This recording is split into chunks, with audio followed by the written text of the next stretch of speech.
31 സർഗത്തിലെ 51 ശ്ലോകം മുതൽ വായിച്ചു തുടങ്ങാം. ഭാസൻ്റെ ജന്മപരമ്പരയെക്കുറിച്ച് അദ്ദേഹം സ്വയം വിവരിക്കുകയാണ്.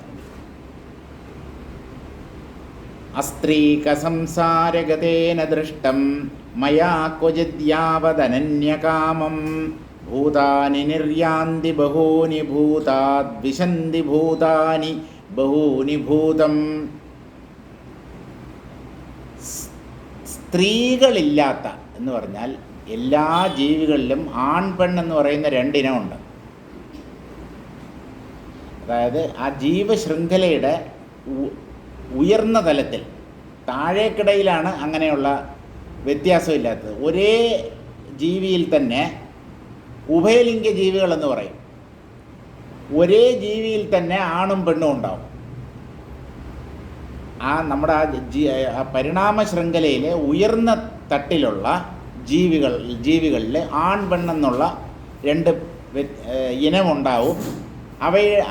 അവയുടെ സംയോഗം കൊണ്ടാണ് വരും തലമുറ ജനിക്കുന്നത്. ഇപ്പം ഇവിടെ ഇദ്ദേഹം പറയുന്നത് അസ്ത്രീക സംസാരഗതേന ദൃഷ്ടം, സ്ത്രീകളില്ലാത്ത ഒരു സംസാരത്തിൽ ഞാൻ ജനിച്ചു എന്ന് പറഞ്ഞാൽ അവിടെ സ്ത്രീകൾ ആൺപെൺ എന്നുള്ള ഭേദമില്ല, അല്ലെങ്കിൽ സ്ത്രീകളില്ല, ആണുങ്ങൾ മാത്രമുള്ള, ആൺ ജീവിവർഗം മാത്രമുള്ള ഒരു സംസാരത്തിൽ ഞാൻ ജനിച്ചു. മയാ ക്വചിത് യാവദനന്യകാമം. ആൺപെൺ എന്നുള്ള രണ്ട് ഇനമില്ലെങ്കിൽ ഈ കാമം എന്നുള്ള വികാരത്തിന് അവിടെ സ്ഥാനമില്ല. എതിർലിംഗത്തോട് ആണ് സാധാരണ ആകർഷണം, അട്രാക്ഷൻ തോന്നുന്നത്. ഇപ്പോൾ അവിടെ സ്ത്രീകൾ ഇല്ലാത്തത് കൊണ്ട്, പെണ്ണെന്നുള്ള ആ ഒരു ഇനം ഇല്ലാത്തത് കൊണ്ട് അവിടെ ജീവിച്ചിരുന്ന ആണുങ്ങളുടെ ഉള്ളിൽ, അല്ലെങ്കിൽ ആണിനത്തിലുള്ള ജീവിവർഗത്തിൽ കാമം എന്നുള്ള വികാരം ഒട്ടും തന്നെ ഇല്ലായിരുന്നു. അനന്യകാമം, മറ്റൊന്നിനെ അവർ കാമിച്ചില്ല. അവർക്ക് അവരെ തന്നെയായിരുന്നു ഇഷ്ടം. അപ്പോൾ ഒരു സംശയം തോന്നും, അങ്ങനെ ആകുമ്പോൾ അവിടെ എങ്ങനെയാണ് വംശം നിലനിന്നത്? സന്താനങ്ങൾ ജനിച്ചാലല്ലേ വംശപരമ്പര തുടർന്ന് നിലനിൽക്കുകയുള്ളൂ. അതിന് ഭാസൻ വിശദീകരണം നൽകുന്നുണ്ട്. മയാ ക്വചിദ്യാവത് അനന്യകാമം. അന്യകാമം എന്ന് പറഞ്ഞാൽ മറ്റൊരാളിൽ സ്നേഹമോ ഇഷ്ടമോ ഒക്കെ തോന്നുക. അങ്ങനെയില്ല. കാരണം സ്ത്രീ എന്നുള്ള അല്ലെങ്കിൽ പെണ്ണെന്നുള്ള ഇനം ഇല്ല. പിന്നെ എങ്ങനെയാണ് അവിടെ ജീവികൾ ജനിച്ചതെന്ന് ചോദിച്ചാൽ, ഭൂതാനി നിർയാന്തി ബഹൂനി ഭൂതാത് വിശന്തി ഭൂതാനി ബഹൂനി ഭൂതം. ഒരു ജീവിവർഗം മറ്റൊരു ജീവിവർഗത്തിൻ്റെ ഉള്ളിൽ പ്രവേശിക്കും. അതുപോലെ വേറൊരു ജീവിയുടെ ഉള്ളിൽ നിന്ന് പുതിയ ജീവികൾ ഉണ്ടാവും. അതായത് സ്ത്രീ പുരുഷ സംയോഗം എന്നുള്ള ഒരു സംഭവം ആ ലോകത്തിലില്ല. കാരണം സ്ത്രീ എന്നുള്ള ഇനം തന്നെ ഇല്ല. അപ്പോൾ ജീവികളുടെ ഉള്ളിൽ പ്രവേശിക്കുകയും ജീവികളുടെ ഉള്ളിൽ നിന്ന് അനേകം ജീവികൾ പുറത്തു വരികയും ചെയ്തു. അതെങ്ങനെ സാധ്യമാകുമെന്ന് നിങ്ങൾ അത്ഭുതപ്പെടണ്ട. അങ്ങനെയുള്ള ഒരു ലോകത്തിൽ ഞാൻ ജനിച്ചു. അവിടെ കണ്ട കാഴ്ച ഇതാണ്. വനിതാ സംവാദ ലക്ഷണം ആശ്ചര്യം സ്വദൃഷ്ടമുപവർണ്യ ആശ്ചര്യാന്തരം താദൃശം വർണ്ണയതി. വനിതയുമായിട്ടുള്ള സംവാദത്തിൽ ഏർപ്പെട്ടിരിക്കുകയാണ് ആര്? ഭാസൻ. ചിത്തെന്ന് പറയുന്ന ഒരു സ്ത്രീയെ കണ്ടു. ആ സ്ത്രീയിൽ സകല ജഗത്തുക്കളും പ്രതിബിംബിക്കുന്നതായി ഭാസൻ കണ്ടു. ഇതെന്താണ് ഇങ്ങനെ ഒരു അത്ഭുതം? നിങ്ങളുടെ ശരീരത്തിൽ അനന്തകോടി ബ്രഹ്മാണ്ടങ്ങൾ എങ്ങനെ പ്രതിഫലിക്കുന്നു? ഇതുപോലെ ഒരു സ്ത്രീയെ ഞാൻ ഇതിനു മുമ്പ് കണ്ടിട്ടില്ല എന്ന് പറഞ്ഞപ്പോഴാണ് ആ സ്ത്രീ മറുപടി പറഞ്ഞത്, ഞാൻ ചിത്താണ്, ചൈതന്യമാണ്, എന്നിലാണ് എല്ലാം നിലനിൽക്കുന്നത്. അപ്പോൾ ആ വനിതയുമായുള്ള സംവാദമാണ് ഇവിടെ വർണ്ണിക്കപ്പെടുന്നത്. വനിതാ സംവാദ ലക്ഷണം ആശ്ചര്യം. ആ ചിത്താകുന്ന വനിതയുമായിട്ട് താൻ സംസാരിച്ച കാര്യം അതൊരു അദ്ഭുത വിഷയമായി അവതരിപ്പിച്ചു. അത് വർണ്ണിക്കുന്നതിൻ്റെ ഇടയ്ക്ക് സ്വദൃഷ്ടം ഉപവർണ്യ ആശ്ചര്യാന്തരം താദൃശം വർണ്ണയതി. അതിനിടയ്ക്ക് അദ്ദേഹത്തിന് വേറൊരു ലോകത്തിൽ താൻ ജനിച്ച കാര്യം ഓർമ്മ വന്നു. അത് മറ്റൊരാശ്ചര്യമാണ്. ഇങ്ങനെ ഓരോന്ന് പറയുമ്പോൾ വേറെ ഓരോ കാര്യങ്ങൾ ഓർമ്മ വരും. അങ്ങനെ മറ്റൊരാശ്ചര്യത്തെ വർണ്ണിക്കുകയാണ് ഇവിടെ.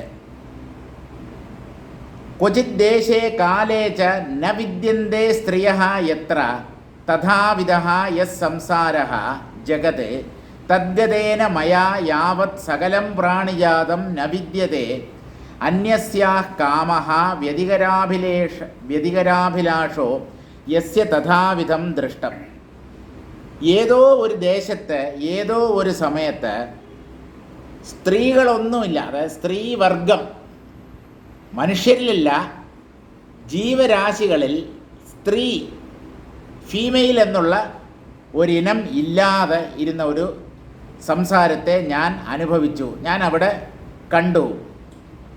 മയാ യാവത് സകലം പ്രാണിജാതം ന വിദ്യതേ. അവിടെ പലതരം പ്രാണികൾ കാണപ്പെട്ടില്ല.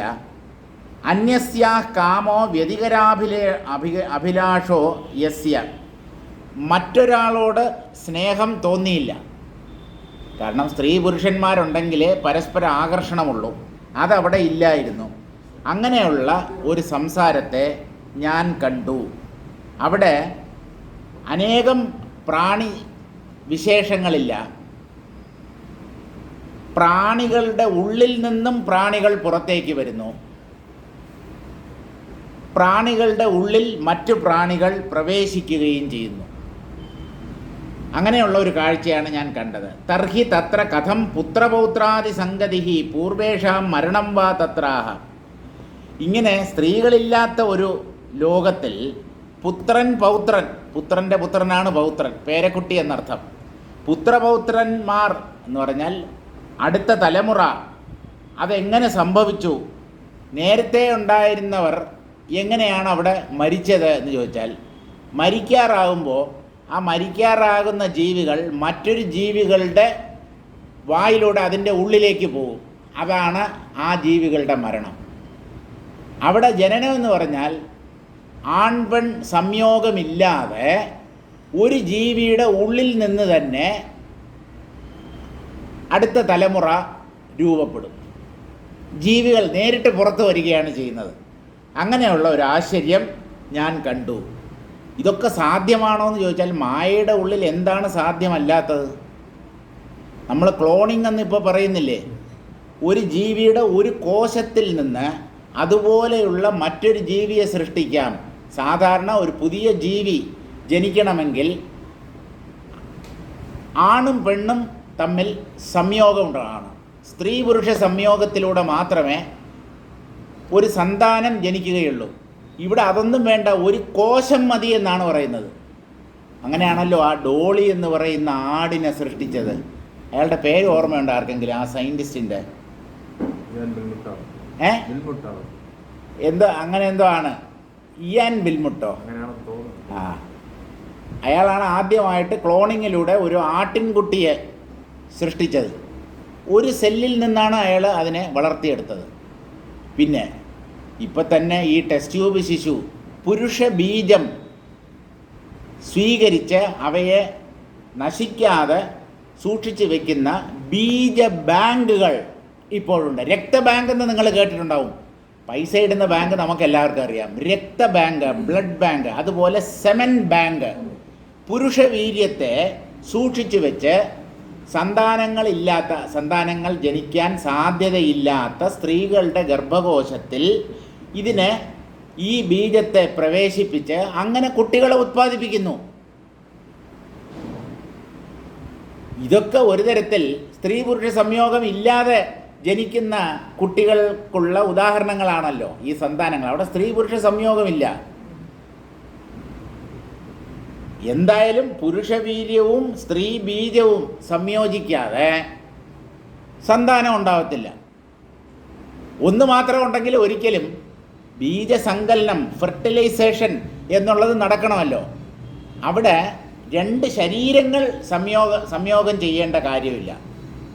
ആ വീര്യത്തെ മാത്രം പ്രത്യേകം സൂക്ഷിച്ച് വെച്ചിട്ട് അതിന് ആവശ്യമുള്ളപ്പോൾ അത് നശിച്ചു പോകാൻ സംരക്ഷിക്കണം. അതിനാണ് കോൾഡ് സ്റ്റോറേജിലൊക്കെയാണ് വയ്ക്കുന്നത്. തണുപ്പത്താണ് അത് സേഫായിട്ടിരിക്കുക. ശരീര ഊഷ്മാവ് അമിതമായിട്ടുള്ള സ്ത്രീകൾക്ക് സാധാരണ കുഞ്ഞുങ്ങൾ ജനിക്കാറില്ല. അങ്ങനെയുള്ള എൻ്റെ കൂടെ വർക്ക് ചെയ്തിരുന്ന ഒരാളുടെ ഭാര്യയ്ക്ക് എന്തൊക്കെയോ അവർ ചെയ്തു നോക്കി, കുട്ടികളുണ്ടാവുന്നില്ല. എന്താ അവസാനം കണ്ടുപിടിച്ചത് എന്താണെന്ന് ചോദിച്ചാൽ, ആ സ്ത്രീയുടെ ശരീരോഷ്മാവ് വളരെ കൂടുതലാണ്.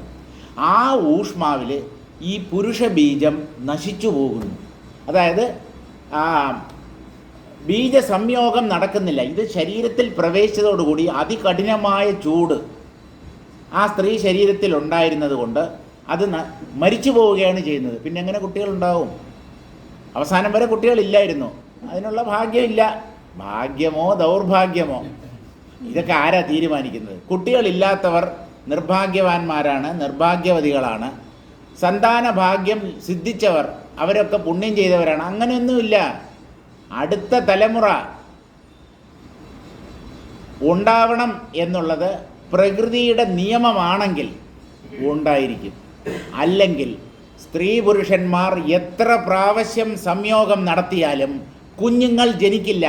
അതൊരു ബയോളജിക്കൽ പ്രോസസ്സാണ്. അത് ജൈവികമായ ഒരു പ്രവൃത്തിയാണ് എന്ന് നമ്മൾ പറഞ്ഞാലും ഈശ്വരൻ്റെ അനുവാദമില്ലാതെ ഒരു സന്താനവും ഒരിടത്തും ജനിക്കുകയില്ല. എന്തുകൊണ്ട്? അത് അവർക്ക് അതിൽ പുരുഷനാണ് കുഴപ്പം, അല്ലെങ്കിൽ സ്ത്രീക്കാണ് കുഴപ്പം. സ്ത്രീയുടെ ഫെലോപ്പിയൻ ട്യൂബിൽ അടവുണ്ട്, മറ്റേത് മറിച്ചത് മണ്ണാങ്കട്ട, എന്തൊക്കെയോ ഇവർ പറയും. ശരി, എല്ലാം നീ ക്ലീൻ ചെയ്. എല്ലാം കൂടെ ക്ലീൻ ചെയ്തിട്ട് ഇവർ സംയോഗം ചെയ്താൽ അപ്പോഴും കുട്ടികളുണ്ടാവുന്നില്ലല്ലോ.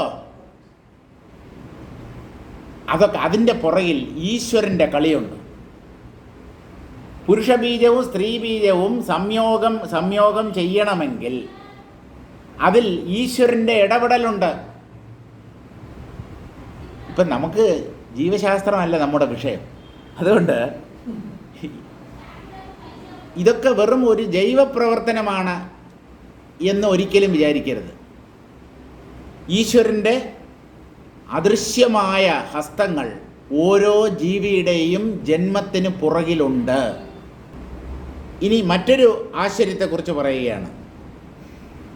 ഏകാനി ദൃഷ്ടാനി മയാഞ്ജസാനി ഖേഭ്രാണ്യദഭ്രാംഗജണജ്ജണാനി പൃഷ്ട്യാ സമന്താൻ നിപതന്തി ഖണ്ഡൈർഭവന്തി തീക്ഷ്ണാനി ജനായുധാനി ഏകാനി ദൃഷ്ടാനി മയാഞ്ജസാനി. അടുത്ത ആശ്ചര്യം എന്താണെന്ന് ചോദിച്ചാൽ, ആഞ്ജസാനി ഉത്പാദാദി നിമിത്ത നിരപേക്ഷാണി. പ്രകൃതിയിൽ ഉത്പാദം എന്ന് പറഞ്ഞാൽ പ്രകൃതിക്ഷോഭം, ഇടിമിന്നൽ, അഗ്നിബാധ, ഭൂമികുലുക്കം, വെള്ളപ്പൊക്കം, കൊടുങ്കാറ്റ്, ഇതിനെയൊക്കെയാണ് സാധാരണ ഉത്പാദം എന്ന് പറയുന്നത്. മനുഷ്യരുടെ നിയന്ത്രണത്തിലില്ലാത്ത പ്രകൃതിയിൽ സംഭവിക്കുന്ന കാര്യങ്ങളാണ് ഉത്പാദം. അത് മനുഷ്യരുടെയും മറ്റ് ജീവജാലങ്ങളുടെയും നാശത്തിന് കാരണമാകുന്ന സംഭവങ്ങളായിരിക്കും. അതിനെയാണ് നമ്മൾ ഉത്പാദം എന്ന് പറയുന്നത്. അപ്പോൾ ഉത്പാദം തുടങ്ങിയ നിമിത്തങ്ങളൊന്നുമില്ലാതെ പൊടുന്നനവേ ഏകാനി അന്യാനി അഭ്രാണി ഘേ ദൃഷ്ടാനി, അതായത് ഒരു കാരണവുമില്ലാതെ ഋതുഭേദങ്ങൾ, അതായത് മഴ പെയ്യാനൊക്കെ പ്രത്യേക സീസൺ ഉണ്ടല്ലോ, അങ്ങനെയുള്ള ആ കാലാവസ്ഥാ വ്യതിയാനം ഒന്നും സംഭവിക്കാത്ത ഒരു സമയത്ത് പെട്ടെന്ന് പൊടുന്നനവേ ആകാശത്തിൽ മേഘങ്ങൾ പ്രത്യക്ഷപ്പെടുന്നത് ഞാൻ കണ്ടു. മഴമേഘങ്ങൾ. എന്നിട്ട് എന്ത് സംഭവിച്ചു? താനിച്ച ഗർജനൈഹി ശസ്ത്രസംഘട്ടന ധ്വനിസാമ്യേന സഞ്ജാത ജണജ്ജണാനി. അത് കഴിഞ്ഞപ്പോൾ ഇടിവെട്ടാൻ തുടങ്ങി.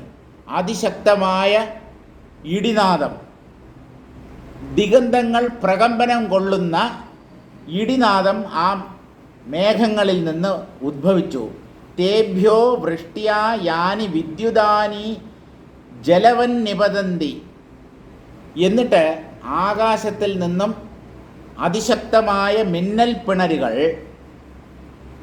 മഴ പോലെ മുകളിൽ നിന്ന് താഴേക്ക് ഭൂമിയിലേക്ക് പതിക്കുകയാണ്. അതിശക്തമായ മിന്നൽ. അപ്പോൾ ഇടിയും മിന്നലും, മഴയുടെ കാര്യം പറഞ്ഞില്ല, ഈ മിന്നലുകൾ ഭൂമിയിലേക്ക് വീഴുന്നത് കണ്ടാൽ എന്താണെന്ന് തോന്നും. താനി ഖണ്ഡൈഹി സ്വശകലൈഹി ജനാനാം ആയുധാനി ഭവന്തി. ആ മിന്നലൊക്കെ താഴെ വന്ന് ഭൂമിയിലേക്ക് പതിക്കുന്നത് കണ്ടാൽ ആയുധങ്ങളുടെ കഷണങ്ങൾ വന്ന് വീഴുന്നത് പോലെ, അത്ര ശക്തമായിട്ട് ജനങ്ങൾക്ക് ആ മിന്നൽ പിണരുകളെ എടുത്ത് ആയുധമായി പ്രയോഗിക്കാം എന്ന് തോന്നും. അത്ര ശക്തമായ മിന്നലും ഇടിയുമൊക്കെ ഉണ്ടാകുന്നത്. അതായത് ഒരു കാരണവുമില്ലാതെ തെളിഞ്ഞ ആകാശത്തിൽ പെട്ടെന്ന് മേഘങ്ങൾ പ്രത്യക്ഷപ്പെട്ട് ഇടിയും മിന്നലുമൊക്കെ ഉണ്ടാകുന്നത് ഞാൻ കണ്ടു. സാധാരണ അങ്ങനെ സംഭവിക്കാറില്ല.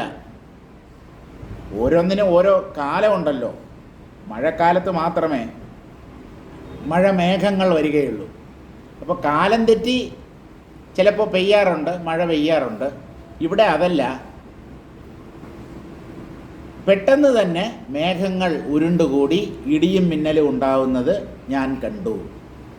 അന്യത്ര ദൃഷ്ടം ഗഗനേന യാവതിഹാന്ധയാ ഗ്രാമഗൃഹാണി യാന്തി വിശന്ത്യമുത്രാന്ത ഇഹാഭവദ്വോ ഗ്രാമസ്സയേവാന്യത ഏവ ലബ്ധഃ. ഇനി ഞാൻ കണ്ട മറ്റൊരു ആശ്ചര്യകരമായ കാര്യം പറയാം. അന്യത്ര ആശ്ചര്യാന്തരം ദൃഷ്ടം. മറ്റൊരാശ്ചര്യം എന്താണെന്ന് വെച്ചാൽ കിം തത് ഇഹ അസ്മിൻ ജഗതി യാവന്തി ഗ്രാമഗൃഹാണി സന്തി താവന്തി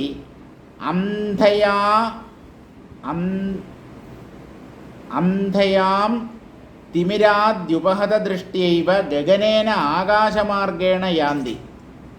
ഇവിടെ ഈ ലോകത്തിൽ എത്ര ഗ്രാമങ്ങളും ഗ്രാമങ്ങളിലെ വീടുകളുമുണ്ടോ ഇതെല്ലാം കൂടെ ആകാശത്തിലൂടെ പറന്നു പോകുന്നതായി ഞാൻ കണ്ടു എന്നാണ്.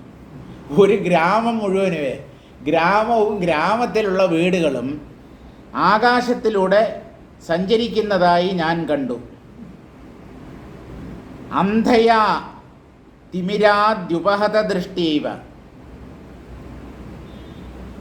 തിമിരം ബാധിച്ച ഒരാൾക്കാണ് സാധാരണ വിഭ്രമം തോന്നുക. കണ്ണിൽ ഈ കാട്രാക്ട് എന്നുള്ള രോഗം ബാധിക്കുമ്പോഴാണ് ഒന്ന് വലുതായിട്ട് തോന്നുക. അങ്ങനെ ഒരു തിമിരം ബാധിച്ച ഒരു വ്യക്തിക്ക് ഇങ്ങനെയുള്ള ഭ്രമദൃശ്യങ്ങൾ തോന്നുന്നത് പോലെ ആകാശത്തിലൂടെ ഗ്രാമങ്ങളും ആ ഗ്രാമങ്ങളിലുള്ള വീടുകളും പറന്നു പോകുന്നത് ഞാൻ കണ്ടു. അമുത്ര ദൂരെ ദിഗന്തേ വിശന്തി സച വോ ഗ്രാമഃ ഇഹ അഭവത്. നിങ്ങൾ താമസിക്കുന്ന ഗ്രാമം എന്നാണ് പറയുന്നത്. സഭാവാസികളോടായിരിക്കാം അങ്ങനെ പറഞ്ഞത്. നിങ്ങൾ ഗ്രാമങ്ങളിൽ താമസിക്കാറുണ്ടല്ലോ, ഈ ഗ്രാമങ്ങളൊക്കെ പറന്ന് വേറൊരു സ്ഥലത്തെത്തുന്നത് പോലെ, അതായത് നിങ്ങൾ താമസിക്കുന്ന ഗ്രാമത്തെ ഞാൻ മറ്റൊരു ദേശത്തിൽ കണ്ടു. അവയൊക്കെ പറന്ന് വേറൊരു സ്ഥലത്ത് പോകുന്നത്, അവിടെ വെച്ച് ഈ നിങ്ങളുടെ ഗ്രാമത്തെയും വീടിനെയും ഒക്കെ ഞാൻ കണ്ടു. ഇത് എങ്ങനെ സാധ്യമാകും? ഭാസൻ ഇങ്ങനെ വർണ്ണിച്ചു പോവുകയാണ്. അമുത്ര ദൂരെ ദിഗന്തേ വിശന്തി. വിദൂരതയിലുള്ള ദിഗന്തത്തിൽ നിങ്ങൾ താമസിക്കുന്ന ഗ്രാമങ്ങൾ പ്രവേശിക്കുന്നതായി ഞാൻ കണ്ടു. സചവോ ഗ്രാമഃ ഇഹ അഭവത്. ആ ഗ്രാമങ്ങൾ ഇവിടെയും നിങ്ങൾ അനുഭവിക്കുന്നു. ഇത് ഒരേ സമയത്ത് എങ്ങനെയാണ് പലത് അനുഭവിക്കുക എന്ന് ചോദിച്ചു കഴിഞ്ഞാൽ, ഈ മായയ്ക്കകത്ത് അങ്ങനെ ഒരു വ്യവസ്ഥയുമില്ല. എന്ത് വേണമെങ്കിലും എപ്പോൾ വേണമെങ്കിലും എങ്ങനെ വേണമെങ്കിലും കാണപ്പെടാം. നരാമരാഹി പ്രവിഭാഗമുക്താന്യന്യത്ര ഭൂതാനി സമാനി സന്തി ഖാദേവ സർവാണി സമുദ്ഭവന്തി തത്രൈവ കാലേന ലയം പ്രയാന്തി. നര അമരാഹി പ്രവിഭാഗമുക്താനി അന്യത്ര ഭൂതാനി സമാനി സന്തി. ഇനി ഭാസൻ കണ്ട മറ്റൊരു കാര്യം എന്താണെന്ന് ചോദിച്ചാൽ, അന്യത്ര ദൃഷ്ടം ആശ്ചര്യാന്തരം, മറ്റൊരാശ്ചര്യം ഞാൻ കണ്ടു. മഹർഷേ, ഏതേ നരാ ഏതേ അമരാ ഏതേ അഹയഹ ഇതി. ഈ മനുഷ്യർ, ഈ ദേവന്മാർ, ഈ നാഗങ്ങൾ, 3 ലോകത്തിൽ വസിക്കുന്നവരെ കുറിച്ചാണ് പറയുന്നത്. മനുഷ്യർ വസിക്കുന്നത് ഭൂലോകത്തിൽ, അമരന്മാർ അല്ലെങ്കിൽ ദേവന്മാർ വസിക്കുന്നത് സ്വർഗലോകത്തിൽ, നാഗങ്ങൾ അല്ലെങ്കിൽ സർപ്പങ്ങൾ വസിക്കുന്നത് പാതാള ലോകത്തിൽ. ഇങ്ങനെ ഓരോ ലോകത്തിലും ഒരു പ്രത്യേക വിഭാഗക്കാരാണ് കഴിഞ്ഞുകൂടുന്നത്. ഭൂമിയിൽ സർപ്പങ്ങളുണ്ട്, പക്ഷേ ധാരാളം സർപ്പങ്ങൾ മാത്രമായിട്ട് കഴിയുന്ന ഒരു ലോകമാണ് പാതാളം എന്ന് പറയുന്നത്. അപ്പോൾ ഈ നരന്മാരും അമരന്മാരും സർപ്പങ്ങളും ഇത് ലോകത്രയവാസിനാം, ഇങ്ങനെ 3 ലോകങ്ങളിൽ വസിക്കുന്ന ഈ 3 കൂട്ടരും ഏ അവാന്തര പ്രവിഭാഗാഃ, ആ പ്രധാനപ്പെട്ട വർഗങ്ങളുടെ ഉപവിഭാഗങ്ങൾ. പാമ്പെന്ന് പറഞ്ഞാൽ പാമ്പിൽ തന്നെ പലതരം ഉണ്ടാവും, മനുഷ്യരിലും അതുപോലെ തന്നെ പലതരം ഉണ്ടാവും, ദേവന്മാരിലും തന്നെ പല ഉപവിഭാഗങ്ങളുണ്ടല്ലോ, അവാന്തര വിഭാഗങ്ങൾ. ആ അവാന്തര വിഭാഗങ്ങളോടുകൂടിയ ഈ 3 ത്രിലോകവാസികൾ തൈർമുക്താനി അതയേവ സമാനി, ഇവരൊന്നുമില്ലാത്ത ത്രിലോകങ്ങളെ ഞാൻ കണ്ടു. എന്ന് പറഞ്ഞാൽ 3 ലോകങ്ങളിലും ഒരേപോലെയുള്ള ജീവിവർഗങ്ങളാണ് താമസിച്ചിരുന്നത്. ഓരോരുത്തർക്കും ഓരോ പ്രത്യേക വിഭാഗമുണ്ടല്ലോ. സ്വർഗമാണെങ്കിൽ അവിടെ ദേവന്മാർ, ഭൂമിയാണെങ്കിൽ മനുഷ്യർ, പാതാളമാണെങ്കിൽ പാമ്പുകൾ. ഇങ്ങനെയാണ്. ഈ ഭേദങ്ങളൊന്നുമില്ലാതെ ത്രിഭുവനങ്ങളിലും ഒരേ തരത്തിലുള്ള ജീവികൾ വസിക്കുന്നത് ഞാൻ കണ്ടു. അതൊരു ആശ്ചര്യകരമായ കാഴ്ചയായിരുന്നു. സമത്വം, ശരിക്കും സോഷ്യലിസം നടപ്പിലാക്കപ്പെട്ടത് അപ്പോൾ മാത്രമാണ്. നരാമരാഹി പ്രവിഭാഗമുക്താനി അന്യത്ര ഭൂതാനി സമാനി സന്ധി. എല്ലാ ജീവികളും ഒരുപോലെ ഇരിക്കുന്നു. ജീവികളിൽ ഭേദം കാണപ്പെട്ടില്ല. ഖാദേവ സർവാണി സമുദ്ഭവന്തി. ആകാശത്തിൽ നിന്നാണ് ഈ ജീവികൾ ജനിക്കുന്നത്. ആകാശത്തിൽ നിന്ന് ജീവികൾ ഉണ്ടാകുന്നു.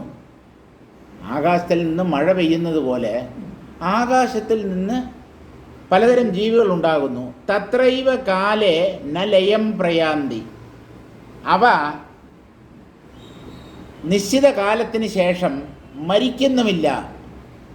എന്ന് പറഞ്ഞാൽ ദീർഘായുസ്സുള്ള ജീവികൾ, വളരെയേറെ വർഷങ്ങൾ ജീവിച്ചിരിക്കുന്ന ജീവികൾ, ആകാശത്തിൽ നിന്ന് ഉദ്ഭവിക്കുന്ന ജീവികൾ, അങ്ങനെയുള്ള ഒരു ലോകത്തെയും ഞാൻ കണ്ടു. ഇനിയും കണ്ട കാര്യങ്ങൾ പറയാണ്, നമുക്ക് വേഗത്തിൽ വായിച്ചു പോവാം. അചന്ദ്രതാരാർക്കമനന്ധകാരം സ്വയം പ്രകാശാഖില ഭൂതജാതം സ്മരാമി കിഞ്ചിത് ജഗദേകകാന്തം ജ്വാലോദരാഭം ദിനരാത്രിമുക്തം. അചന്ദ്രതാരാർക്കം, ചന്ദ്രനോ നക്ഷത്രങ്ങളോ സൂര്യനോ ഇല്ലാത്ത ഒരു ലോകത്തെ ഞാൻ കണ്ടു. ഇതൊന്നുമില്ലെങ്കിൽ, പ്രകാശം തരുന്ന ഈ ഗോളങ്ങളൊന്നുമില്ലെങ്കിൽ അവിടെ അന്ധകാരം നിറഞ്ഞിരിക്കും എന്ന് നിങ്ങൾ കരുതിയാൽ നിങ്ങൾക്ക് തെറ്റി. അവിടെ സൂര്യനുമില്ല, ചന്ദ്രനുമില്ല, നക്ഷത്രങ്ങളുമില്ല. പക്ഷേ പ്രകാശമയമായ ഒരു ലോകമാണ് ഞാൻ കണ്ടത്. ആ പ്രകാശം എവിടെ നിന്ന് വന്നു? സാധാരണ പ്രകൃതിയിൽ പ്രകാശം നൽകുന്നത് സൂര്യനും ചന്ദ്രനും നക്ഷത്രങ്ങളും ഒക്കെയാണ്. ഇവയൊന്നുമില്ലാത്ത ഒരു ലോകമാണെങ്കിൽ അത് അന്ധകാരം നിറഞ്ഞതായിരിക്കും. പക്ഷേ പ്രകാശമയമായിരുന്നു ഞാൻ കണ്ട ലോകം. സ്വയം പ്രകാശാഖില ഭൂതജാതം. അവിടെ ഉള്ള ജീവികൾക്കൊക്കെ സ്വയം പ്രകാശമുണ്ടായിരുന്നു. അവരുടെ ശരീരത്തിൽ നിന്ന് തന്നെ പ്രകാശം പുറത്തു വരുമായിരുന്നു. അപ്പോൾ പിന്നെ പുറത്തുനിന്നുള്ള സൂര്യൻ്റെയും ചന്ദ്രൻ്റെയും ഒക്കെ പ്രകാശം എന്തിന്? സെൽഫ് ലൂമിനസ് എന്ന് നമ്മൾ പറയാറില്ലേ? അവയുടെ മിന്നാമിനിങ്ങിൻ്റെ ശരീരത്തിൽ നിന്നും പ്രകാശം വരുന്നില്ലേ? അതുപോലെ സ്വയം പ്രകാശം വമിക്കുന്ന ജീവികളുള്ള ഒരു ലോകത്തെ ഞാൻ ഓർമ്മിക്കുന്നു, ഞാൻ കണ്ടതായി ഓർമ്മിക്കുന്നു. സ്മരാമി കിഞ്ചിത് ജഗദേകകാന്തം. എപ്പോഴും അവിടെ പ്രകാശമാണ്. ഇരുട്ട് എന്നുള്ളത് അവിടെ സംഭവിക്കുന്നേ ഇല്ല. ജ്വാലോദരാഭം, അഗ്നിജ്വാലയുടെ ഉള്ളിൽ എങ്ങനെയാണോ ഇരുട്ടിന് പ്രവേശമില്ലാത്തത്, എപ്പോഴും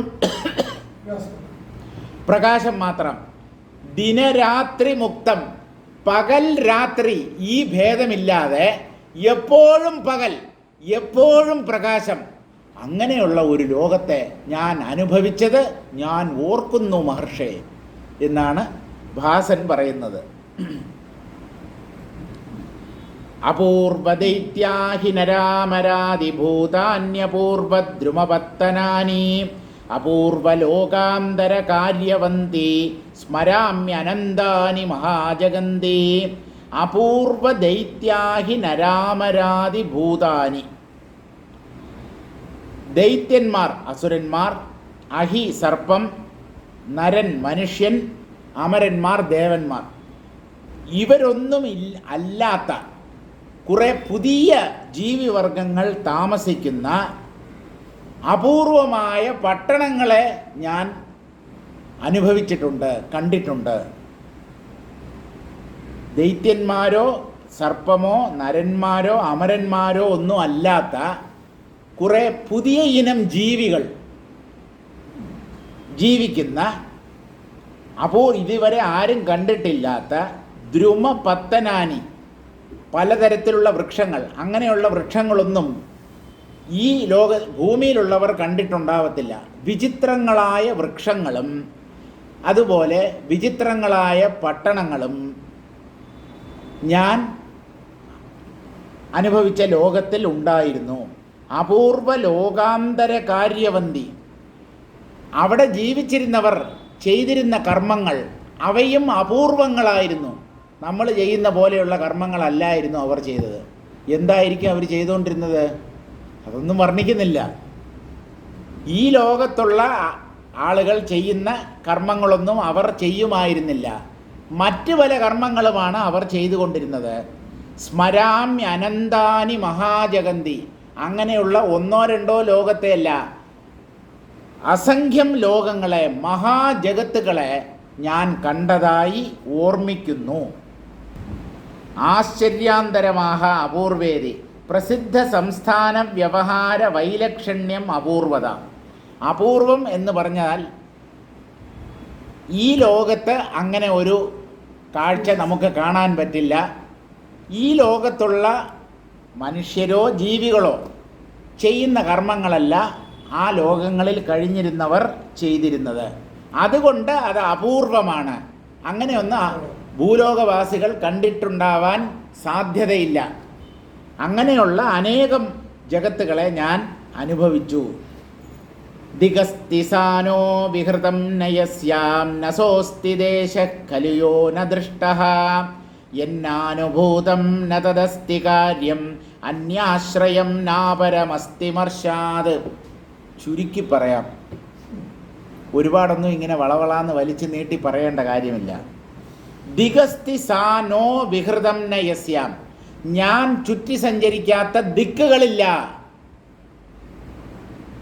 അതായത് അനന്തകോടി ബ്രഹ്മാണ്ടങ്ങളിൽ കറങ്ങിയിട്ട് വരികയാണ്. നമ്മൾ നമ്മുടെ ബ്രഹ്മാണ്ടത്തിലുള്ള ഭൂമിയിലുള്ള പല സ്ഥലങ്ങളെയും നമ്മൾ ഇനിയും കണ്ടിട്ടില്ല. ഇയാൾ ഒരു എന്താ പറയുന്നത്, ഒരു നക്ഷത്രയാത്ര, ബ്രഹ്മാണ്ട യാത്ര കഴിഞ്ഞ് വന്നിരിക്കുകയാണ്. അതുകൊണ്ട് എല്ലാം ഒന്നും വിവരിച്ചുകൊണ്ടിരിക്കാൻ സമയമില്ല.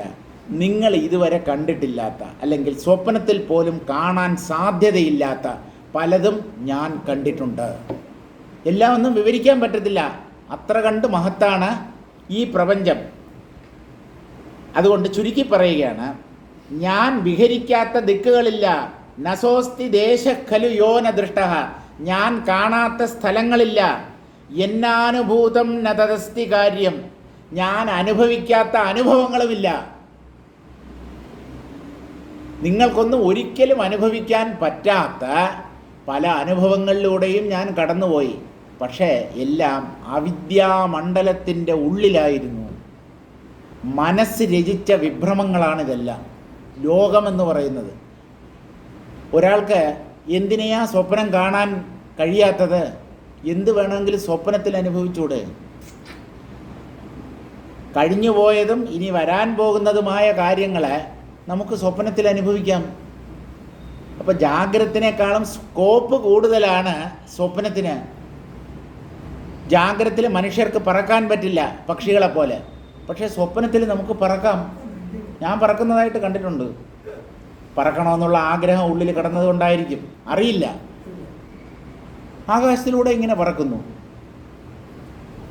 പലരും എന്നെ ആക്രമിക്കാൻ വരുന്നു. അപ്പോൾ പക്ഷികൾ പറന്നു പോകുന്നത് പോലെ ഞാൻ പറന്നു പൊങ്ങുകയാണ്. അപ്പോൾ നല്ല ഒരു സുഖം തോന്നും. അനുഭവിക്കുമ്പോൾ അതൊക്കെ സത്യമാണ്. അത് കള്ളമാണെന്നല്ല, നമ്മൾ പരമസത്യമായിട്ടാണ് സ്വപ്നത്തെ അനുഭവിക്കുന്നത്. എന്നാനുഭൂതം നതദസ്തി കാര്യം അന്യാശ്രയം നാപരമസ്തി മർഷാത്. കിം ബഹുന, കൂടുതൽ എന്തിനു പറയണം, കൂടുതൽ എന്തിനു വിവരിക്കണം. മയാ യസ്യാം ദിശി ന വിഹൃതം സാ ദിങ് നാസ്തി. ഞാൻ വിഹരിക്കാത്ത ദിക്ക് ഇല്ല. യോ ദേശഃ നദൃഷ്ടഃ സോപി നാസ്തി. ഞാൻ കാണാത്ത ദേശവും ഇല്ല. യത് കാര്യം കൗതുകം നാനുഭൂതം തദപി നാസ്തി. ഞാൻ കാണാത്ത കൗതുകകരങ്ങളായ കാഴ്ചകൾ, വിചിത്രങ്ങളായ കാഴ്ചകൾ, അതും ഇല്ല. എല്ലാം കണ്ടു കഴിഞ്ഞു എന്നാണ്. മദീയാത് മർഷാത് വിമർശാത് അനുഭവരൂപാത് സർവസാക്ഷിണഃ സകാശാത് അന്യാശ്രയം അന്യാധിഷ്ഠാനകം അപരം തദ്വ്യതിരിക്തം ച യത് സ്യാത് തദപി നാസ്തി. ഞാൻ വിവരിച്ച, അതായത് ഞാൻ നിങ്ങളോട് പറഞ്ഞു കേൾപ്പിച്ച, ഞാൻ അതിന് അന്യമായിട്ട്, ഞാൻ പറഞ്ഞ് കേൾപ്പിച്ചതിൽ നിന്ന് ഭിന്നമായിട്ട്, ഞാൻ അനുഭവിച്ചതിൽ നിന്ന് വ്യത്യസ്തമായിട്ട് ഇനി ഒന്നുമില്ല എന്ന് പറഞ്ഞാൽ സകലതും ഞാൻ കണ്ടു കഴിഞ്ഞു, അനുഭവിച്ചു കഴിഞ്ഞു. സർവസാക്ഷിണഃ സകാശാത്. ഞാനിപ്പോൾ സർവസാക്ഷിയായിട്ടാണ് നിങ്ങളുടെ മുമ്പിൽ നിൽക്കുന്നത്. നിങ്ങൾ കണ്ടതിൻ്റെ അല്ലെങ്കിൽ കാണാൻ പോകുന്നതിൻ്റെ എത്രയോ ഇരട്ടി ഞാൻ കണ്ടു കഴിഞ്ഞു. അതുകൊണ്ട് ഞാൻ അനേകം കാഴ്ചകൾക്ക് സാക്ഷിയാണ്. സകാശാത് അന്യാശ്രയം അന്യാധിഷ്ഠാനകം അപരം തദ്വ്യതിരിക്തം ച യത് സ്യാത് തദപി നാസ്തി. ഞാൻ കാണാത്തത് ഇല്ല എന്ന് തന്നെ പറയാം. എൻ്റെ അനുഭവത്തിൽ പെടാത്തത് ഒന്നും തന്നെ ഇല്ല. സമഗ്രമായി പരിപൂർണമായി ഞാൻ എല്ലാറ്റിനെയും അനുഭവിച്ചു കഴിഞ്ഞു. എൻ്റെ അനുഭവത്തിൽ പെടാത്ത ഒന്നും തന്നെ ഈ പ്രപഞ്ചത്തിൽ ഇല്ല എന്ന് തന്നെ പറയാം. ആ സർഗം പറഞ്ഞ് അവസാനിപ്പിക്കുകയാണ്. ക്ഷീരോദക ഭ്രമിത മന്ദര രത്നശൃംഗ ധാരാഗ്രനിർദളന ജാത ജണജ്ജണാനാം ഏകത്ര സംയുതമുപേന്ദ്ര ഭുജാംഗദാനാം ശബ്ദം സ്മരാമി ഘനഗർജിത ശങ്കിതേന. അവസാനമായിട്ട് മകുട ചൂടാമണി പോലെ വർത്തിക്കുന്ന മറ്റൊരു കാര്യവും ഞാൻ പറയാം. ഞാൻ ഒരു ശബ്ദത്തെ ഇപ്പോഴും ഓർമ്മിക്കുന്നു. ഞാൻ പണ്ട് കേട്ട ഒരു ശബ്ദം. എന്താണ് ആ ശബ്ദം? ഘനഗർജിത ശങ്കിതേന. ഘനഗർജിതം എന്ന് പറഞ്ഞാൽ ഇടിനാദം. ഘനം എന്നുള്ള വാക്കിന് മേഘം എന്നർത്ഥമുണ്ട്. അപ്പോൾ ആ മേഘനാദം അല്ലെങ്കിൽ ഇടിനാദം ആണോ എന്ന് ശങ്ക ഉണർത്തുന്ന ഒരു ശബ്ദം ഞാൻ കേട്ടു. അതെന്താണ്? അതിഭീകരമായ ആ ശബ്ദം ക്ഷീരോദക ഭ്രമിത മന്ദര രത്നശൃംഗ ധാരാഗ്ര നിർദളന ജാത ജണജണാനാം. ക്ഷീരോദകം പാലാഴി, പാൽക്കടൽ. പാൽക്കടലിൽ ചുറ്റിത്തിരിയുന്ന മന്ദരപർവ്വതം. ദേവന്മാരും അസുരന്മാരും മന്ദരപർവ്വതത്തെ മത്താക്കിയാണല്ലോ പാലാഴി കടഞ്ഞത്. അപ്പോഴാണല്ലോ അതിൽ നിന്ന് അപ്സരസുകളും ചന്ദ്രനും കാമധേനുവും കൽപ്പവൃക്ഷവും കൗസ്തുഭരത്നവും ഐരാവതവും ഉച്ചൈശ്രവസ്സും ഇങ്ങനെയുള്ള വിചിത്രങ്ങളായ പലതും അതിൻ്റെ ഉള്ളിൽ നിന്ന് പൊന്തി വന്നത്. അവസാനമാണ് അമൃതം പൊന്തി വന്നത്. അമൃതത്തിന് മുമ്പ് വന്നത് കാളകൂട വിഷമായിരുന്നു. അതിനെയാണ് ശിവഭഗവാൻ പാനം ചെയ്തത്. അപ്പോൾ അവസാനമാണ് അമൃതം. അമൃതത്തിന് മുമ്പേ വിഷമാണ് പുറത്തു വരുന്നത്. ധ്യാനിക്കാനിരിക്കുമ്പോൾ ഈ പറയുന്നതിൻ്റെ പൊരുൾ നിങ്ങൾക്ക് മനസ്സിലാവും. നമ്മൾ ധ്യാനിക്കാനിരിക്കുമ്പോൾ ഏറ്റവും വൃത്തികെട്ട ചിന്തകൾ ആദ്യം പൊന്തി വരും. അതായത് വിഷമാണ്, അകത്തിരിക്കുന്ന വിഷം അതിങ്ങനെ പുറത്തേക്ക് വന്നിട്ട് അവസാനം മാത്രമേ അമൃത സദൃശമായ ആത്മാനുഭവം നമുക്ക് സംഭവിക്കുകയുള്ളൂ. അത് അമൃതാനുഭവം അവസാനമാണ് നമുക്ക് കിട്ടുന്നത്. അപ്പോൾ ആദ്യം വിഷമാണ് വരുന്നത്. ആദ്യമേ അമൃതം വന്നിരുന്നെങ്കിൽ എത്ര നന്നായിരുന്നു. അപ്പോൾ ക്ഷീരോദകത്തിൽ എന്ന് പറഞ്ഞാൽ പാലാഴിയിൽ ആ ദേവന്മാരും അസുരന്മാരും പാലാഴി കടഞ്ഞപ്പോൾ കറങ്ങിക്കൊണ്ടിരിക്കുന്ന മന്ദരപർവ്വതത്തിൻ്റെ രത്നശൃംഗം എന്ന് പറഞ്ഞാൽ രത്നമയമായ കൊടുമുടി, ആ കൊടുമുടിയുടെ അരികുകളിൽ അതിൻ്റെ വശങ്ങളിൽ അതൊക്കെ ചാണ പോലെ മൂർച്ചയുള്ളവയായിരുന്നു എന്നാണ്. ചാണക്കല്ലില്ലേ നമ്മൾ മൂർച്ചയാക്കാൻ ഉപയോഗിക്കുന്ന ആ ചാണയുടെ അരികു പോലെ മൂർച്ചയുള്ള മന്ദരപർവ്വതത്തിൻ്റെ കൊടുമുടിയിൽ ആ കൊടുമുടി കൊണ്ട് മൂർച്ചയാക്കപ്പെട്ട നിർദ്ദലന ജാത ജണജണാനാം ആരാണ്? ഉപേന്ദ്രൻ. ഉപേന്ദ്രൻ എന്ന് പറഞ്ഞാൽ മഹാവിഷ്ണു. മഹാവിഷ്ണുവിൻ്റെ കൈവളകൾ ആ മന്ദരപർവ്വതത്തിൻ്റെ ചാണ പോലെ മൂർച്ചയുള്ള ശിഖരങ്ങളുടെ അരികു കൊണ്ട് അവ തമ്മിൽ കൂട്ടി ഉരസുമ്പം ജണജണ നാദം ഉണ്ടായി. ഏകത്ര സംയുതം ഉപേന്ദ്ര ഭുജാംഗദാനം. അംഗദം എന്ന് പറഞ്ഞാൽ തോൾവള എന്നാണ്. പുരുഷന്മാർ സാധാരണ കയ്യിൽ വളയണിയാറില്ല, വെള്ളി വള ധരിക്കും. രജത കങ്കണം അത് ധരിക്കാറുണ്ട്. വലിയ വേദപണ്ഡിതന്മാരൊക്കെ ചെവികളിൽ കുണ്ടലങ്ങളും കയ്യിൽ സ്വർണ്ണവള ഇടാറില്ല, വെള്ളി കൊണ്ടുള്ള വളയാണ് സാധാരണ ഇടാറുള്ളത്. പിന്നെ ക്ഷത്രിയ വംശത്തിൽ യുദ്ധത്തിനും മറ്റും പോകുന്ന ആൾക്കാർ, പഴയ കാലത്ത് നമ്മൾ തമ്പിമാരെന്ന് പറയും, പടക്കുറുപ്പ് എന്നൊക്കെ പറയും, അവരൊക്കെ ഈ തോൾ ഭാഗത്ത് ഒരു വള പോലെയുള്ള ഒരു ലോഹം കൊണ്ടുള്ള ഒരു സാധനം അവർ ധരിക്കുമായിരുന്നു. അപ്പോൾ തോൾ വളയാണ് അംഗദം എന്ന് പറയുന്നത്. ഉപേന്ദ്രൻ്റെ മഹാവിഷ്ണുവിൻ്റെ ഈ തോൾ വളകൾ രത്നശൃംഗം, മന്ദരപർവ്വതത്തിൻ്റെ രത്നശൃംഗത്തിൽ ചാണ പോലെയുള്ള മൂർച്ചയുള്ള ആ രത്നശൃംഗത്തിൽ തട്ടി അതിൻ്റെ ആ കിലുക്കം, ഝണഝണാനാദം, ആ ശബ്ദം ഇടിനാദം പോലെ അത്ര ഭീകരമായിരുന്നു. ആ ശബ്ദത്തെ ഞാൻ ഇപ്പോഴും ഓർമ്മിക്കുന്നു. അപ്പോൾ അതൊക്കെ കണ്ടിട്ട് വന്നിരിക്കുകയാണ്. അതാണ് ഞാൻ കാണാത്ത കാഴ്ചകൾ. കാരണം അവിദ്യയുടെ ഉള്ളിലാണ് ഇതെല്ലാം എന്നാണ്. ഏത് വൈകുണ്ഠവും ഏത് കൈലാസവും ബ്രഹ്മലോകവും അനന്തകോടി ബ്രഹ്മാണ്ടങ്ങളും അവിദ്യയുടെ ഉള്ളിലാണ്. ശുദ്ധബോധത്തിൽ ഒരു ദൃശ്യവുമില്ല, അവിടെ ശബ്ദങ്ങൾക്കും സ്ഥാനമില്ല. അത് നിശബ്ദമായ അമൃത അബ്ധിയാണ്, ഒരു അമൃത സമുദ്രമാണ് ഈ ആത്മാവ് എന്ന് പറയുന്നത്. അവിടെ കാണാനും ഒന്നുമില്ല, കേൾക്കാനും ഒന്നുമില്ല, ഇന്ദ്രിയങ്ങളിലൂടെ അനുഭവിക്കാനൊന്നുമില്ല. ശുദ്ധമായ ആനന്ദം സ്വരൂപമായിട്ടുള്ളതാണ് ഈ ആത്മാവ്. ക്ഷീരോദകേ സമുദ്രേ മഥനാർത്ഥം ഭ്രമിതഃ യോ മന്ദരഗിരി. പാലാഴിയിൽ അതിനെ കടയാനായി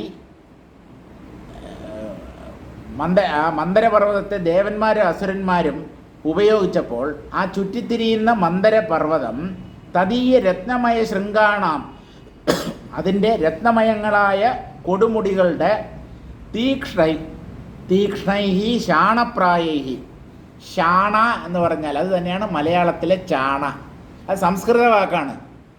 ശാണ എന്ന് പറഞ്ഞാൽ ചാണക്കല്ല്, ചാണയിൽ വെച്ചാണ് മൂർച്ചയാക്കുന്നത്. അങ്ങനെ തീക്ഷ്ണങ്ങളായ ചാണക്കല്ല് പോലെയുള്ള ധാരാഗ്രഹി അരികുകളോടുകൂടിയ ആ ശൃംഗങ്ങളിൽ ദലനെ നിഷാദനെ, അതിൽ അതായത് ഈ തോൾവള മൂർച്ചയാക്കുന്ന ഒരു എഫക്റ്റാണ് ഉണ്ടായത്. അങ്ങനെ അവ കൂട്ടി ഉരസിയപ്പോൾ ജാതജണജണാനാം സിഞ്ചിതാനാം ഉപേന്ദ്രസ്യ ഭഗവതഃ, ഭഗവാൻ മഹാവിഷ്ണുവിൻ്റെ തോൾവളകളുടെ ശബ്ദം, ഇടിനാദം പോലെയുള്ള ശബ്ദം കാരണമായിട്ട് ഘനഗർജിത ശങ്കിതേന മേഘഗർജന ശങ്കയ, ഇടിയിടിക്കുകയാണോ ഇടിനാദമാണോ എന്ന് ജനങ്ങൾ സംശയിക്കുന്ന രീതിയിൽ ജനൈഹി ശ്രുതം, പലരും ആ ഭീകരമായ ശബ്ദം കേട്ടു. അത്യാശ്ചര്യഭൂതം ശബ്ദം, അങ്ങനെയുള്ള അത്യാശ്ചര്യം ജനിപ്പിക്കുന്ന ആ ശബ്ദത്തെ സ്മരാമി ഇത്യാശ്ചര്യോക്തീനാം ഉപസംഹാര, ആ ശബ്ദത്തെ ഞാൻ ഇപ്പോൾ ഓർമ്മിക്കുന്നു എന്ന് പറഞ്ഞ് അദ്ദേഹത്തിൻ്റെ സംസാര വർണ്ണനം, അദ്ദേഹം കണ്ട ലോകങ്ങൾ, അദ്ദേഹത്തിന് ലഭിച്ച അനുഭവങ്ങൾ, അതിനെ ഉപസംഹരിക്കുകയാണ്. തീർന്നു എന്ന് വിചാരിക്കേണ്ട, ചെറിയ കുറച്ച് വർണ്ണന കൂടെയുണ്ട്. അതാണ് അടുത്ത സർഗത്തിൽ 132 സർഗം. ഭാസവർണ്ണിത സ്വജന്മ പരമ്പര, ഭാസൻ ഏതൊക്കെ ജന്മപരമ്പരകളിലൂടെ കടന്നുപോയി എന്നാണ് ഇനി പറയുന്നത്. നേരത്തെ പറഞ്ഞത് അദ്ദേഹം കണ്ട കാഴ്ചകൾ, ലോകങ്ങൾ, വിചിത്രങ്ങളായ മൃഗങ്ങൾ, പക്ഷികൾ, അതിനെയൊക്കെയാണ് വർണ്ണിച്ചത്. ഇനി ഏതൊക്കെ ജീവികളായി ഈ ഭാസൻ ജനിച്ചു, ആ കാര്യമാണ് പറയുന്നത്. ഭാസൻ തന്നെയാണ് പറയുന്നത്. ഭാസൗവാച മന്ദരേ മൃദുമന്ദാര മന്ദിരേ മന്ദരാഭിധാം ആലിംഗ്യാപ്സരസം സുപ്തം സരിതൃണമിവാനയത്. പലതരത്തിലുള്ള ഇന്ദ്രിയ സുഖങ്ങളും ഞാൻ അനുഭവിച്ചു എന്നാണ് ഭാസൻ വിവരിക്കുന്നത്. മന്ദരേ, മന്ദരപർവ്വതത്തിൽ, മൃദുമന്ദാര മന്ദിരേ, മന്ദാര പുഷ്പങ്ങൾ പൂത്തു നിൽക്കുന്ന ഒരു വനത്തിൻ്റെ ഉള്ളിൽ, മന്ദാര മരങ്ങൾ, ഒരു പുഷ്പിക്കുന്ന വൃക്ഷമാണ്, ആ മരങ്ങൾ നിൽക്കുന്ന പ്രദേശത്തിൽ ഒരു കുടിലിൻ്റെ, ഒരു വള്ളിക്കുടിലിൻ്റെ ഉള്ളിൽ മന്ദര എന്ന പേരോടുകൂടിയ ഒരു അപ്സരസുമായി ഞാൻ ഒരുപാട് കാലം സുഖിച്ചു കഴിഞ്ഞു എന്നാണ് പറയുന്നത്. സുഖിച്ചു കഴിഞ്ഞു. ആലിംഗ്യ അപ്സരസം, ആ അപ്സരസിനെ ഞാൻ ആലിംഗനം ചെയ്തുകൊണ്ട് സുപ്തം, എന്തെന്നില്ലാത്ത ഒരു ആനന്ദ അനുഭൂതിയിൽ ഞാൻ ഉറങ്ങി, ഒരു മയങ്ങിക്കിടന്നു എന്നാണ് പറയുന്നത്. ഇതൊക്കെ വാൽമീകിയെ പോലുള്ള ഒരു മഹർഷി എന്തിന് വിവരിക്കണം? ഇതായിരിക്കും നിങ്ങളുടെ സംശയം. ഋഷി വിവരിക്കുമ്പോൾ അതിൽ ഒന്നിനെയും അദ്ദേഹം ഒഴിവാക്കാൻ ആഗ്രഹിക്കുന്നില്ല. എന്ത് വർണ്ണിച്ചാലും കൃത്യമായി ഭംഗിയായി ഉള്ളതുപോലെ വർണ്ണിക്കും. അതിൽ സഭ്യതയുടെയും അസഭ്യതയുടെയും പ്രശ്നം ഉദിക്കുന്നില്ല. ഈ സ്ത്രീ പുരുഷ സംയോഗമൊക്കെ എന്തിനാണ് വാൽമീകി മഹർഷി യോഗവാസിഷ്ഠത്തിൽ ഇത്ര എക്സ്പ്ലിസിറ്റായിട്ട് എന്തിനാണ് വിവരിക്കുന്നത് എന്ന് ചോദിച്ചു കഴിഞ്ഞാൽ, അദ്ദേഹം കവിയാണ്. കവി പറയുന്നത് സത്യമാണെങ്കിലും, കാരണം മഹർഷിയാണ്, മഹർഷി കള്ളം പറയില്ല. പക്ഷേ മഹർഷിയുടെ വർണ്ണന എന്ന് പറയുമ്പോൾ ഏതൊരു കവി ചക്രവർത്തിയെയും വെല്ലുന്ന രീതിയിലുള്ള വർണ്ണനയായിരിക്കും. മറ്റാർക്കും ഇതുപോലെ വർണ്ണിക്കാൻ സാധ്യമല്ല. അത്ര കണ്ട് ഭാവനാസമ്പന്നന്മാരായിരുന്നു നമ്മുടെ പൂർവ്വ ഋഷികൾ. അപ്പോൾ അവർ ഇന്നതേ വർണ്ണിക്കാവൂ, ഇങ്ങനെയേ വർണ്ണിക്കാവൂ, അങ്ങനെയൊന്നും നമുക്ക് നിബന്ധന വയ്ക്കാൻ പറ്റില്ല. അവർ ഓരോ കാര്യത്തെ ഇങ്ങനെ വർണ്ണിക്കും, ഭംഗിയായിട്ട് വർണ്ണിക്കും. അയ്യേ, ഇങ്ങനെ വർണ്ണിച്ചാൽ ജനങ്ങൾ എന്ത് വിചാരിക്കും എന്നെക്കുറിച്ച്? ജനങ്ങൾ എന്തോ ആയി വിചാരിച്ചോട്ടെ. അവർ പറയാൻ ഉദ്ദേശിക്കുന്ന കാര്യങ്ങൾ നല്ല ഭംഗിയായി പല ഉപമകളുടെ സഹായത്തോടു കൂടി അവർ വർണ്ണിക്കും. അതുകൊണ്ടാണ് ഇങ്ങനെയുള്ള ശ്ലോകങ്ങൾ നമുക്ക് വേദാന്ത ഗ്രന്ഥമായ, വേദാന്തത്തിൻ്റെ അവസാന വാക്കായ യോഗവാസിഷ്ഠത്തിൽ ഇങ്ങനെയുള്ള വർണ്ണനകൾ കാണപ്പെടാനുള്ള കാരണം ഇതാണ്. അവർക്ക് സഭ്യം അസഭ്യം എന്നുള്ള വ്യത്യാസമില്ല. അത് നല്ലപോലെ നിങ്ങൾക്ക് മനസ്സിലാകും. നിങ്ങൾ മനസ്സിലാക്കുക.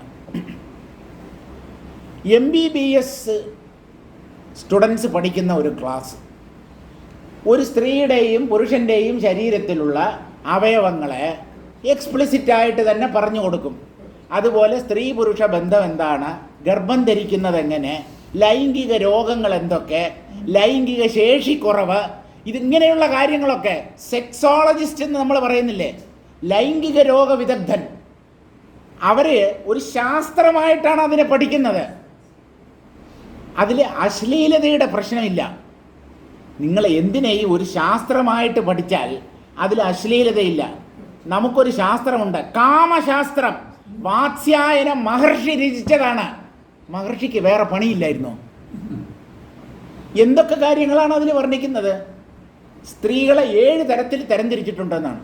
ഞാൻ മുഴുവൻ വായിച്ചിട്ടില്ല, അവിടെ വായിച്ചിട്ടുണ്ട്, അത്രയേ ഉള്ളൂ. സ്ത്രീകളെ മൊത്തമായിട്ട് അവരുടെ ശരീരഘടനയുടെ, ശരീര അവയവങ്ങളുടെ അടിസ്ഥാനത്തിൽ 7 വിഭാഗങ്ങളായിട്ട് തിരിച്ചിട്ടുണ്ടെന്നാണ്.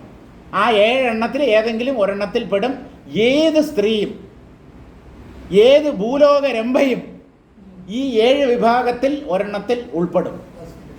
ഈ ഓരോരുത്തരുടെയും ഈ ഓരോ സ്ത്രീയുമായിട്ട് ദാമ്പത്യ ബന്ധത്തിൽ ഏർപ്പെടുമ്പോഴുള്ള അനുഭവം എന്തായിരിക്കും എന്ന് വരെ എഴുതി വച്ചിട്ടുണ്ട്. അപ്പോൾ മഹർഷിമാർക്ക് ഇന്നതേ വിവരിക്കാവൂ, ഇന്നത് വിവരിക്കാൻ പാടില്ല എന്നില്ല. അതൊക്കെ ശാസ്ത്രമായിട്ടാണ്. ഇതിൽ നമ്മൾ ഈ മോശമായ അംശത്തെ മാത്രം കാണുമ്പോഴാണ് അവിടെ ദോഷം ഉണ്ടാകുന്നത്. പിള്ളേർ ഈ അശ്ലീല ചിത്രങ്ങളും അശ്ലീല സിനിമകളും ഒക്കെ കണ്ട് നശിച്ചു പോകുമെന്ന് പറയുന്നത്, MBBS സ്റ്റുഡൻസ് അവർ പഠിക്കുന്നത് ഇതാണ്. അവർ ഓഡിയോയും വീഡിയോയും എല്ലാറ്റിൻ്റെയും സഹായത്തോടു കൂടിയാണ് പഠിക്കുന്നത്. പക്ഷേ കുട്ടികൾ കാണുമ്പോൾ അവർ അതിൻ്റെ മോശമായ വശം മാത്രമേ കാണത്തുള്ളൂ. അപ്പോഴാണ് അത് വൾഗറായി മാറുന്നത്, അത് അശ്ലീലമായി മാറുന്നത്. അപ്പോഴാണ് ശാസ്ത്രം അതൊരു സയൻസായിട്ട് പഠിച്ചു കഴിഞ്ഞാൽ മറ്റ് അറിവുകൾ നമ്മൾ സംഭരിക്കുന്നത് പോലെ ഈ അറിവും അതൊരു കലയായിട്ടോ അല്ലെങ്കിൽ ഒരു ശാസ്ത്രമായിട്ടോ കാണാൻ കഴിഞ്ഞാൽ അതിന് പിന്നെ അശ്ലീലതയുടെ പ്രശ്നം ഉദിക്കുന്നില്ല.